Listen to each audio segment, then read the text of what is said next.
Hello, I'm in a 2013 Kia Optima Hybrid, and today I'm going to show you how you would add coolant. So first you open your hood, and then on the passenger side you should see this cap here. This is the cap to your radiator, where you could add a little coolant if it's really low. And this is the main reservoir you'd add to for your coolant. So double check you've got the proper coolant. Should be the same color as what's in here, and ideally the same brand and type that you've been using so far. Best not to mix and match. And then you see a full line and a low line.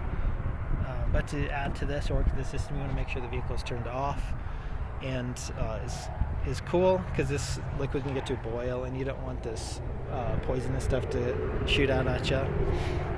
With that said, you just pop this open, and then with the funnel or straight from your coolant, you can add as needed until it's full. Pop this closed again when you're done. And then again, if you don't really need to normally, but if it got really low, you can add coolant here directly to your radiator by just pushing and twisting, and then this will pop right off. And when you're done filling, just make sure this is closed nice and tight again since the system's under pressure.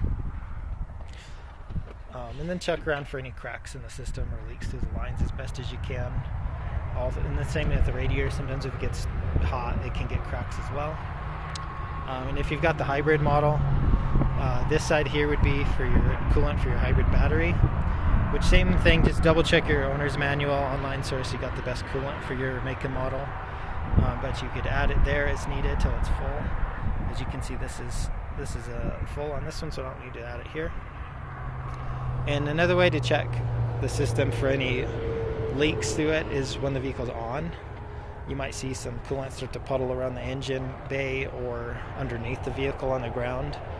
And a way to tell that's from like water condensation forming is the coloration should have a slight color to it. It would have a slight sweetness smell to it. And you don't really want to touch it with your skin if you can help it. But if you have gloves on, for example, and you're feeling it, it should feel slightly slick compared to what water would feel like. But I hope this was helpful. Hope you have a wonderful day.